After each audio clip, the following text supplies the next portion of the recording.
ไอ้เมื่อคืนนี่หอมแก้มกันเลยป่ะหอมเลยแม่นเลยยิ้มไปเปิดเลยนี่ ดีกันคักเลยบ่บัดนี้ฮะดีกันคักเลยเนาะโอ้คนเคยทะเลาะกันอยู่แล้วเนาะคนเคยทะเลาะกันฮะกลัวหอมแก้มมาหนึ่งหรือมีแห้งใช่มันสิว่ามันโหสำหรับเจ้านี่ถือเป็นเรื่องปกติบ่แบบนี้นะนี่ประสงค์เห็นยังไพ่เป็นคนนั่นกันก่อนคืนไพ่เป็นคนงอกันก่อนเขางูมันชองเขาเลยงอมันชองพ่อเป็นกันได้บ่งอไปได้นะเขางูเลยเจ้ากระดีเคยกระดีเนาะเดี๋ยวทับอิฐจะบอกได้ไรเอาก็ธรรมชาติเขาเนี่ยไหนคนแนวคนกระชีอยู่แล้วมันทะเลาะไปธรรมดานะจัดใจกันอยู่ดิต่างคนต่างขอโทษกันใช่ป่ะฮะแล้วนั่นแหละต่างคนต่างขอโทษกันเจ้าจุ่มคอยจุ่มเจ้าแล้วเหมือนเจ้าจุ๊บคอยจุ๊บเจ้าโอ้จุ๊บแก้เหมือนบ่โอ้บัดบัญชีดีพี่น้อยเนาะเมื่อวานนี่เบาเดือดดีได้เมื่อวานนี่นะวานนี่หัน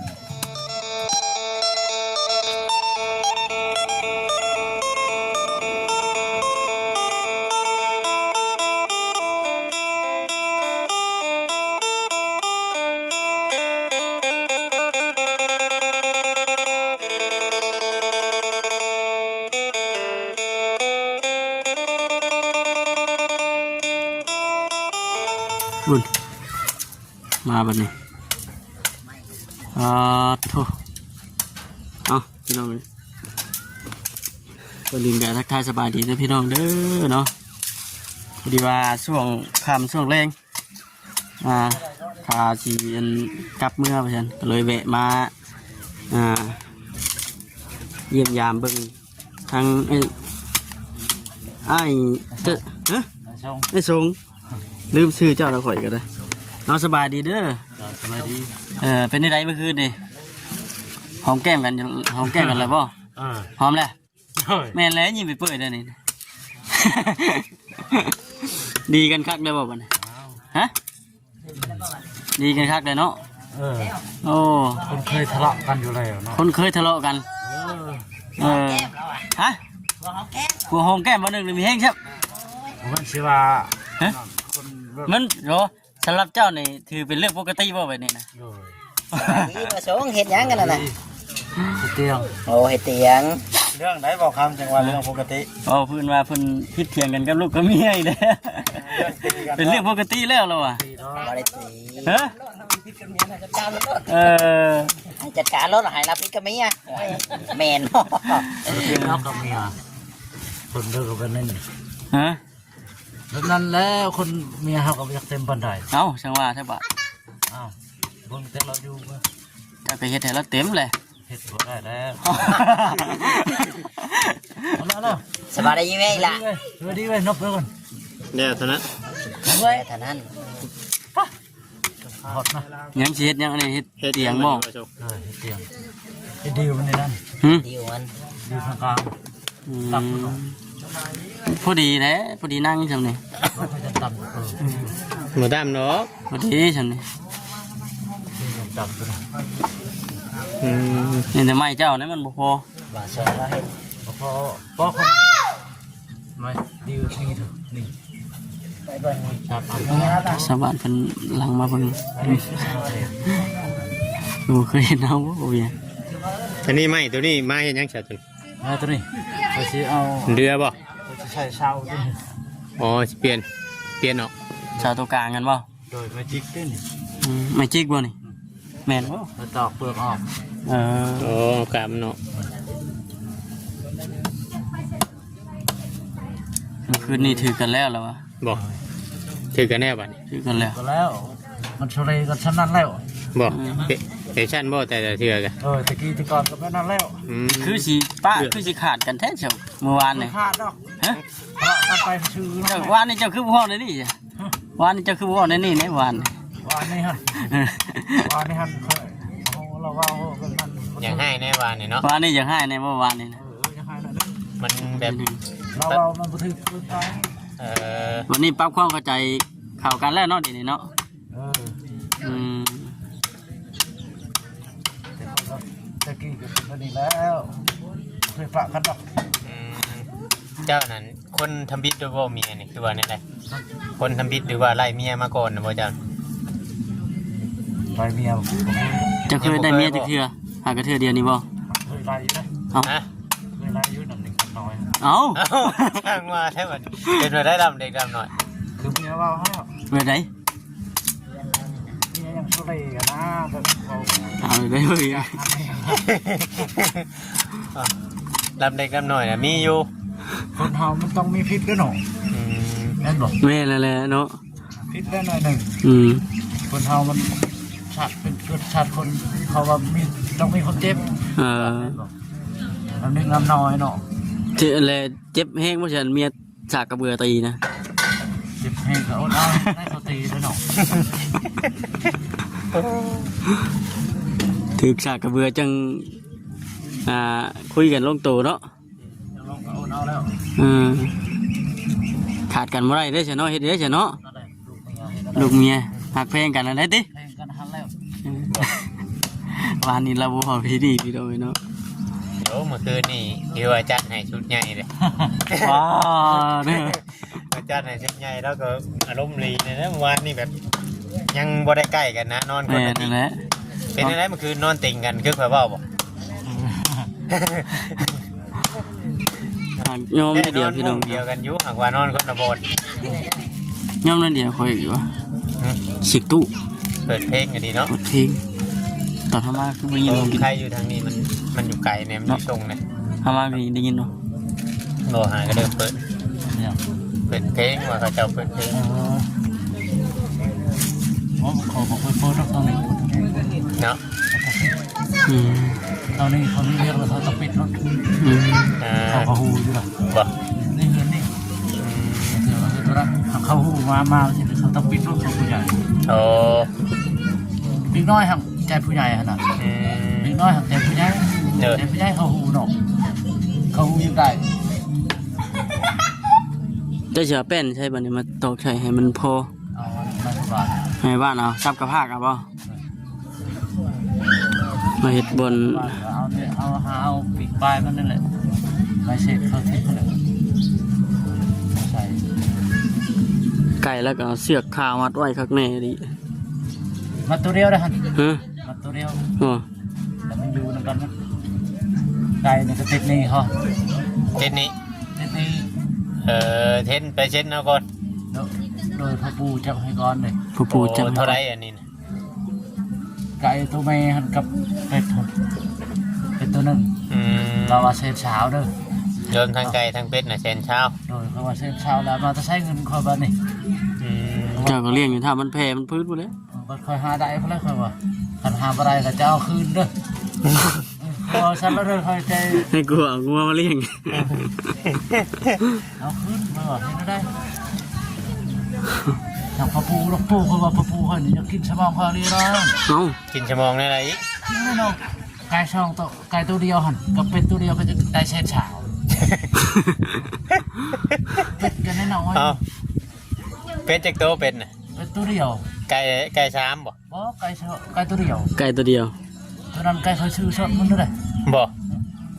แม่นแน่กินชั่วโมงเจ้าได้แบบนั้นเนาะ ไก่เป็นธรรมดาเลยเด้อ เมื่อธรรมดาจังพี่เนาะไก่ตัวหนึ่งเป็ดตัวหนึ่งไก่เหมือนว่าตัวน้อยเนาะ พอให้ มันผสมราคานะเนาะ ให้ในร้านน้อยหันว่าจะให้ตะกี้ว่าเดี๋ยวนี้ชื่อยังได้เงินเนาะใช่ป่ะธรรมดา แต่กี้น่ะอยากให้ชื่อบัดเดี๋ยวนี้อยากได้เงินจะว่าเป็นน้อยยัง จังว่าเดินเพลิน เอ้า เอ้าว่าแท้ เราเอาไปนั่นแล้วเด้อมาถึงไม่จับ มาจากเลย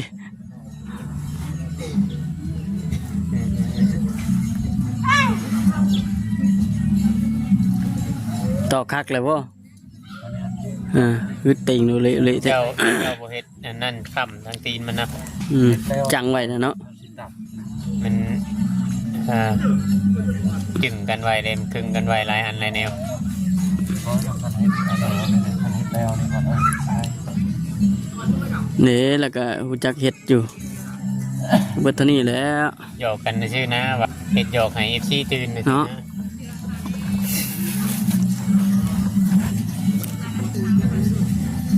ผิดเนาะผมผิดกันลบเร็วกัน บ่ ไม่อันทางเมียคอยคนไม่จะเต็มก็ได้เราก็ว่าไปฮะเนี่ย เบาไปเลยบ่ เราก็ไปแล้วเลยจะเร็วจะเถื่อนะ จักบ่จักแล้วบ่จักตัวติ คนแบบนั้นเลย มีว่าทักไงอย่างนี้เนาะ เนาะ เพื่อนนั้นเขาจะขายหมดครับ ว่าทักไงนี่บ่ทักน้องแบบนี้บ่ คอมัวทึกแข่งกันเนาะทางนี้เนาะ แล้วนะเขาว่า5 ล้านว่า5 ล้าน ตัวหนึงนะจำนั้นจำตัวอย่างก่อนบ่ พอแล้วนอน อืม น้องได้น้องนึงน้องเนี่ย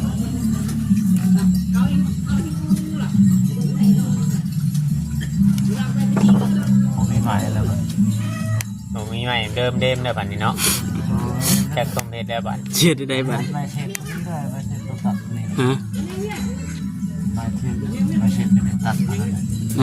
เอามาอันนี้หันเอามาแต่หน้านี่ บ่ เขาเอาตาหันมาไปหัวคนเลย เจะมาแต่นะ โดยเจ้าตู โอ้ เดินหน้าหลังเอาเทียงน้อยๆอะไรเทียงคอยอยู่ตะกี้ มากมาแต่พุ่น เออเดี๋ยวก็เมื่อ เบิดแล้วบ่บัด ไม่ได้เมื่อได้ครับมันหนาไก่ มันไกลพุ่น คือสิออกธรรมดา อืม ติดกันกับราคาพุ่น เห็นนั้นมานั่งใกล้ๆนั่งใกล้ ทางไกลดีเนาะ ไ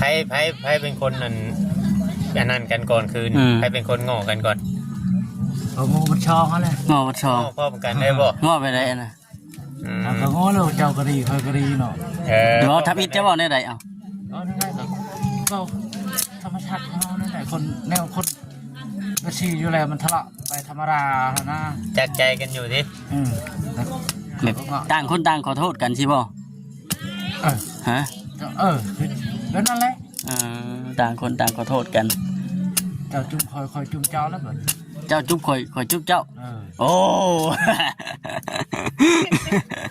จุ๊บแก้มมันบ่โอ้บัดเพิ่นสิดีพี่น้อยเนาะเมื่อวานนี่บ่เดือดดีเด้เมื่อวานนี่นะ วานนี่ฮันเราก็คือเราเอาคือเคยว่าเขาเนี่ยเรากับงงางคือกันหมด ว่าแล้วหนูเงาะก็แล้วคนเฮาต้องมีเงาะแล้วมีอาการหน่อยหนู มีเจ็บมานี่นั่นแหละบัดนี้เนาะแบบว่าบ่เชื่อปานใดแล้วชาวบ้านคำตาบ่เห็นบัดนี้เนาะคำตาบ่เห็นอย่าไปเชื่อเด้อบัดนี้เด้อคนเว้าหยังก็อย่าไปเชื่อจนเฮาเห็นพุ่น แม่น เฮาเห็นกับตาเฮาพุ่นบัดนี้คำคนเว้าน่ะบ่เชื่อ แม่น บางเทอที่เขาอาจจะอิจฉาเฮาเนาะ อิจฉาเขายันดื้นเฮาได้เขาก็อาจจะเว้า บ่ให้ผิดกันเนาะ เห็นมีคนช่วยคนมีผู้รักผู้ใหญ่มาช่วย เขาเว้าเฮ็ดให้ผิดเทียงกัน ฮะ ไม่ยังมัน มากินขนมตอนนี้ไปเก็บเอานะ อ้าว อ๋อ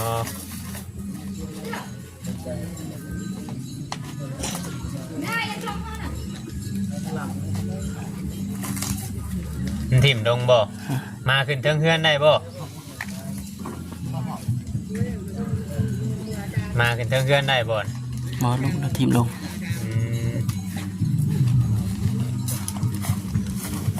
เดี๋ยวมาขึ้นได้เขาเทิงเฮือนคนเก่ง อ๋อมาไปเลย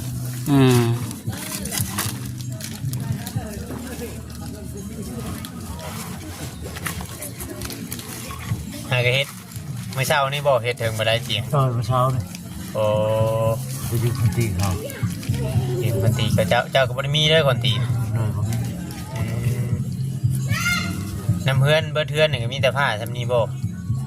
ผ้าเจ้ามีแต่ซำนี้บ่ โดยพ่อพระปูด้วย ฮะ พ่อพระปู ยืมบ่ พ่อเขาให้ เพิ่นเอาให้ ของมูลพ่อปู่ โดยเขาให้ อืม เขาเองคอยบ่มีพาเขาให้ ผ้าก็บ่มีเจ้าก็เนาะสมมุติไปพันไม่ใหญ่ได้มันจะขาดอยู่บ่นี่ บ่ขาดขาดได้นี่ไปตัดให้หน่อย ซำนี้น่ะพันได้อยู่เนาะ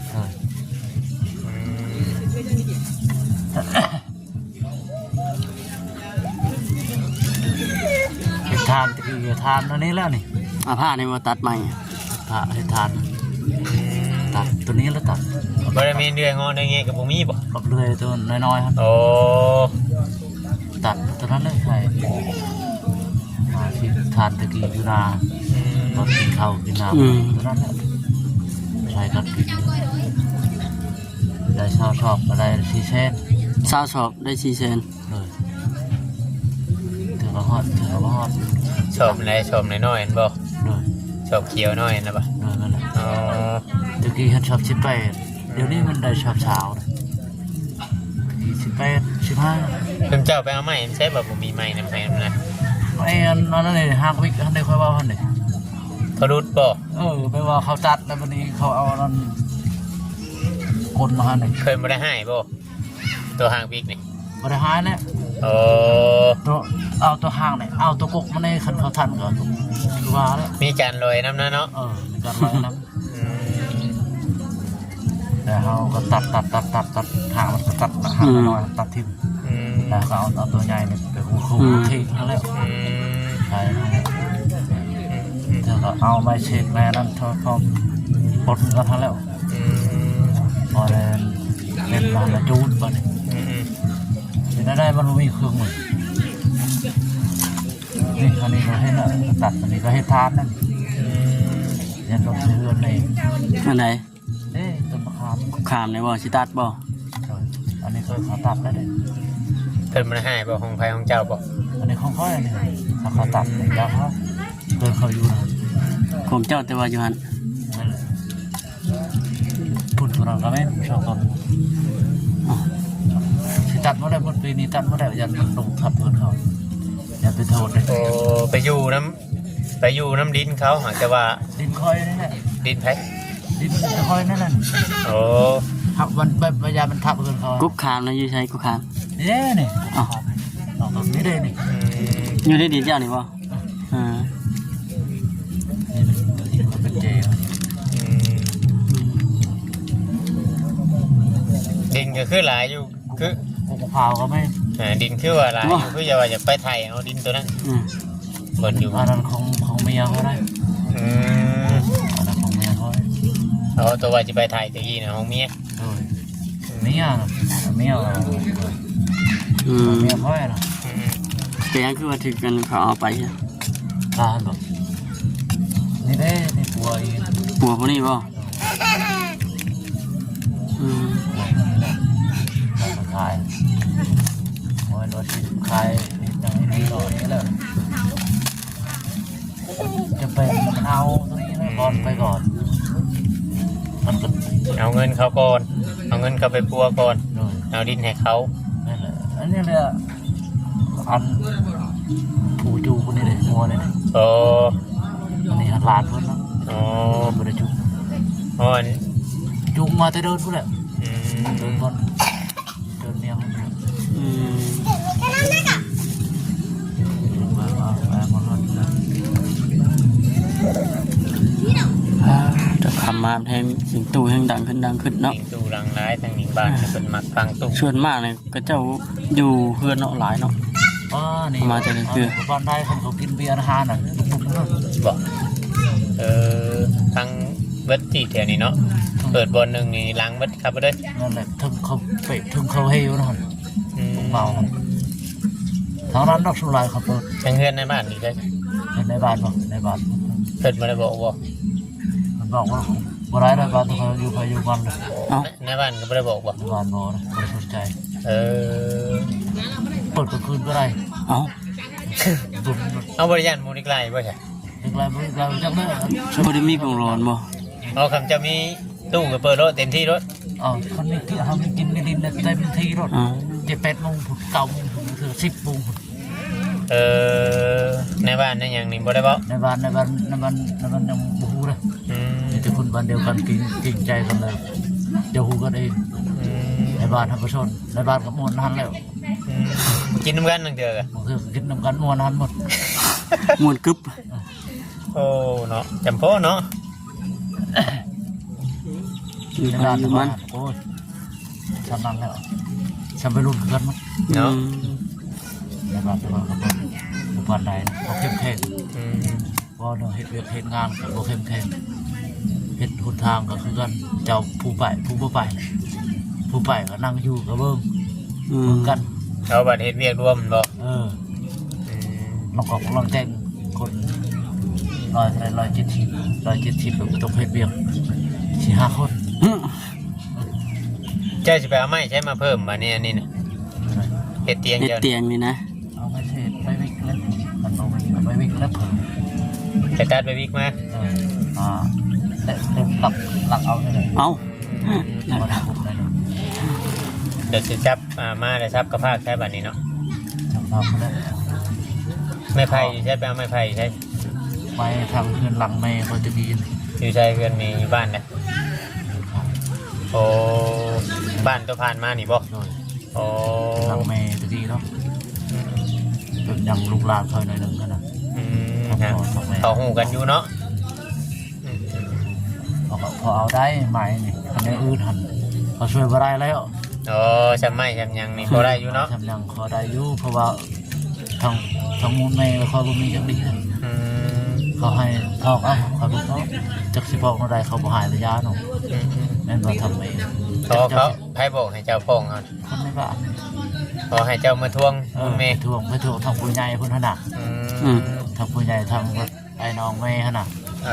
อ ไอ้น้องแม่ก็ทำได้อยู่ปุ๊บกระเป๋าจักทำได้ทางใด ท ทาง วง เขา กะมันบ่มีผู้พาเต้นพาเล่นไงบ่จักคมเฮ็ดเนาะ จะเทศได้เจ้าผัดบ่มีอย่าง อืม มีแต่มึงไปเฮ็ดได้ อืม บ่มีหุบบ่มีอย่าง มันบ่มี หุบท่านก็สอนดูคะแนนเด้อ อืม อืม อันนี้มันบ่มี มันบ่มี อย่าเว้าไปก็บ่มีความหมายเด้อ แม่นนั่นแหละ ดีอายเขาซื่อ บ่มีผู้พาเต้นพาเล่นบ่มีผู้พาเฮ็ดมันก็นะ ยากเลยเนาะ แม่นมีแต่ว่าฮักเพลงกันได้บัดนี้เนาะ ต้องปรองดองกันแล้วบัดนี้ เนาะ เนาะ กันเด็กน้อย ๆเถียงกันเล็กน้อยแล้วคนเฮา เมียเว้าบ่จักฟังก็ชื่อ คนบ่เต็ม เอ้า บ่ที่บ้านคนบ่เต็มปานใดถ้าคนในบ้านก็ได้รถชาร์จมาบ่สิ เจ้าเฮ็ดให้เราเต็ม จักสิเฮ็ดแนวใดตะกี้เนาะ มันเต็มแต่ใดมาใช่บ่ เป็นอะไรมากแล้วเราก็บอกเป็นอะไรเราบ่ฮู้10 โมงเช้าเด้อเรานับบ่ถึงเช้าเด้อ อืมเจ้าได้น้ำฮอดอยู่บ่เช้า โอ้คอยนับฮอดตื้อพุ่น โอ้ ไปเฮ็ดเวียกตะกี้แต่เขายังเป็นบ่าว เออ อยู่เวียงจันทน์เทพเขาก็ไปหมด ไปกรุงเทพอีก เขาไปหมด ใครแต่ท่านในเมียเพิ่นบอก ไปแต่ โอ้ ปัดนี้เนี่ยเราได้ดูได้ยักเราห่างกันบ่ได้เด้อมัน อืม ยังคิดฮ ใค อ ร ด เป็นเมียเขาคนจักหน่อย แม่นอ่ะโอเคเอาสบายดีฉันหน้าวันไหนสิมาหาใหม่พี่น้องเอ้ยเนาะรายการอยู่ดีมีแฮงเด้อพี่น้องเด้อเนาะคลิปนี้ก็โอเคเดี๋ยวสบายดี